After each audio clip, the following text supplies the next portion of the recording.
आज के इस विश्लेषण में स्वागत है। सोचिए जरा, 2000 साल पुराना जैन दर्शन और तत्वार्थ सूत्र का ज्ञान, क्या ये आज की हमारी भागदौड़ भरी जिंदगी और मॉडर्न एथिक्स के काम आ सकता है? बिल्कुल आ सकता है। तो चलिए बिना किसी देरी के सीधे विषय की गहराई में उतरते हैं। अब सबसे बुनियादी सवाल से शुरू करते हैं।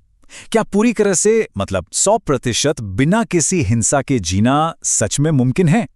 अगर लॉजिकली देखा जाए तो जब हम सांस भी लेते हैं, कपड़े पहनते हैं या सिर्फ घर में झाड़ू लगाते हैं, तब भी न जाने कितने ही सूक्ष्म जीवों को अनजाने में नुकसान पहुंचता है।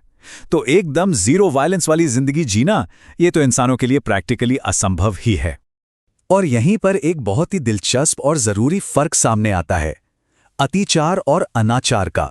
देखिए, अतिचार वो है जब कोई इंसान अच्छे इरादे से नियमों का पालन कर रहा हो, पर उससे अनजाने में या गलती से कोई नियम टूट जाए। वहीं दूसरी तरफ अनाचार का मतलब है जानबूझकर किया गया उल्लंघन। मतलब एक हो गई अनजाने में हुई गलती और दूसरा हो गया पूरी तरह से जानबूझकर किया गया अपराध। आगे बढ़ने के लिए ये अंतर समझना बहुत जरूरी है। इस पूरी प्रक्रिया को मूल स्रोत में एक बहुत ही शानदार उदाहरण से समझाया गया है। घर की सफाई का उदाहरण। इसे प्रतिक्रमण कहते हैं। सोचिए, जैसे हम रोज घर में झाड़ू लगाते हैं, फिर 15 दिन में जाले साफ करते हैं, त्योहारों पर डीप क्लीनिंग होती है और फिर दिवाली पर तो घर का कोना कोना साफ होता है। बिल्कुल वैसे ही अनजाने में हुई गलतियों यानी अतिचारों को साफ करने और पश्चाताप का भी एक पूरा सिस्टम है। और जीवन के अंत में ये पुरानी इमारत को गिराकर नई इमारत बनाने जैसा होता है। अब जरा इस नंबर पर ध्यान दीजिए, 70। तत्वार्थ सूत्र बताता है कि आध्यात्मिक व्रतों और अभ्यासों को मिला लें तो कुल 70 तरह के संभावित अतिचार हो सकते हैं। जी हां, पूरे 70। लेकिन घबराइए मत, आज हम इस पूरे लिस्ट को नहीं बल्कि इसके सबसे जरूरी हिस्से को समझने वाले हैं। तो चलिए सबसे पहले अहिंसा से जुड़े 5 अतिचारों को समझते हैं और देखते हैं कि ये आज की दुनिया में कैसे लागू होते हैं। मूल ग्रंथ में एक बड़ा ही सटीक सूत्र है, बंध वध छेदाति भरारोपण अन्यपान निरोधा। सुनने में भले ही ये शब्द बहुत प्राचीन लगे, लेकिन यकीन मानिए आज के समय में ये बहुत ज्यादा प्रासंगिक हैं। आइए एक एक करके देखते हैं कि इनका असली मतलब क्या है। पहला अतिचार है बंध, यानी किसी को बांधना। अब देखिए, किसी पालतू जानवर को सुरक्षित रखने के लिए बांधना कोई गलत बात नहीं है, लेकिन असली अतिचार तब होता है जब हम किसी जीव को इतनी बेरहमी से या जंजीरों में ऐसे जकड़ दें कि अगर कभी आग लग जाए या बाढ़ आ जाए तो वो बेचारा अपनी जान बचाने के लिए भाग भी ना सके। ये उसकी आज़ादी को एक खतरनाक लेवल तक छीनने जैसा है। दूसरा है वध। अब वध शब्द सुनकर सीधा ख्याल आता है जान से मार देने का, है ना? लेकिन यहां इसका मतलब वो नहीं है, क्योंकि जान से मारना तो सीधा सीधा अनाचार हो जाएगा। यहां वध का मतलब है जानवरों को लाठी या चाबुक से पीटना, उन्हें अपने परिवार की तरह प्यार से रखने के बजाय अपने गुस्से या फ्रस्ट्रेशन में उन्हें पीटना या डराना। ये इस अतिचार में आता है। तीसरा अतिचार है छेद, जिसका मतलब है अंगों को काटना या छेदना। और सच बताऊं तो ये प्राचीन नियम आज के मॉडर्न फैशन और दिखावे पर एक बहुत बड़ा सवाल उठाता है। जैसे कई बार लोग सिर्फ अपने शौक या किसी खास लुक के लिए अपने पालतू कुत्तों की पूंछ कटवा देते हैं या जानवरों के कान नाक छेद देते हैं।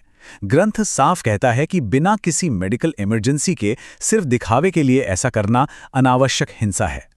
अब ये चौथा वाला तो बहुत ही दिलचस्प है, अति भारारोपण यानी क्षमता से ज्यादा बोझ लादना। पुराने जमाने में इसका सीधा मतलब था बैलगाड़ी पर बहुत ज्यादा सामान भर देना, पर अगर इसे आज के चश्मे से देखें तो ये मॉडर्न ऑफिस कल्चर पर बिल्कुल सटीक बैठता है। जी हां, कर्मचारियों से उनकी क्षमता से कहीं ज्यादा काम करवाना, उन्हें बर्नआउट की स्टेज तक धकेल देना, ये भी उसी प्राचीन नियम का ही एक मॉडर्न उल्लंघन है। और 5वां अतिचार है अन्नपान निरोध। इसका सीधा सा मतलब है जो हम पर निर्भर है उसे खाना या पानी न देना या फिर समय पर न देना। वो कोई पालतू जानवर हो सकता है, घर का कोई बच्चा या फिर हमारे साथ काम करने वाले लोग। जो भी हम पर पूरी तरह से आश्रित है उसे समय पर बुनियादी जरूरतें न देना अहिंसा के व्रत का एक बहुत बड़ा उल्लंघन माना गया है। तो ये तो हो गए प्राचीन नियम, लेकिन अब सवाल ये उठता है कि आज के युग की दुविधाओं के बीच हम इन नियमों के सामने कहाँ खड़े हैं। इसे समझने के लिए एक बड़ा अजीब सा विरोधाभास देखते हैं। इतिहास को देखें तो गाय को सच्चा धन और परिवार का एक अहम हिस्सा माना जाता था, लेकिन आज के मॉडर्न समाज में क्या हुआ? उन्हें शहरों से बाहर कर दिया गया है।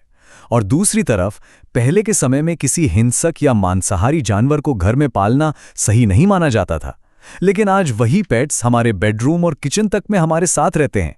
है ना ये एक बड़ा विरोधाभास।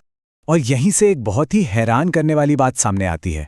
पुराने समय में लोग जानवरों को खुले में रखते थे, परिवार की तरह। लेकिन जब लोगों के मन में जंजीर से बांधने या कान छेदने जैसे अत्याचारों का डर बैठा, तो कुछ संयमी लोगों ने पशुपालन ही छोड़ दिया। और इसका अंजाम क्या हुआ? पशुपालन उन बड़ी कंपनियों के हाथ में चला गया जिन्हें सिर्फ मुनाफे से मतलब है, दया से नहीं। आज की कमर्शियल डेयरी इंडस्ट्री में जो छिपी हुई भयंकर हिंसा है, वो उसी का नतीजा है। विडंबना देखिए, छोटी गलतियों से बचने के डर ने अनजाने में एक बहुत बड़े स्तर की हिंसा को जन्म दे दिया। तो अब एक ऐसा सवाल जो सच में सोचने पर मजबूर कर दे। क्या ऐसा हो सकता है कि हम बिना जाने ही अनजाने में किसी भारी हिंसा को अपनी ही जेब से फंड कर रहे हों? आइए देखते हैं कि मॉडर्न फाइनेंस कैसे काम करता है। इसे एक बहुत ही सीधे उदाहरण से समझते हैं। मान लीजिए कोई इंसान तय करता है कि वो एकदम शांतिपूर्ण और अहिंसक जीवन जिएगा। इसके लिए वो अपना सारा बिजनेस बेच देता है और पैसा बैंक में जमा कर देता है ताकि आराम से ब्याज पर जीवन चल सके।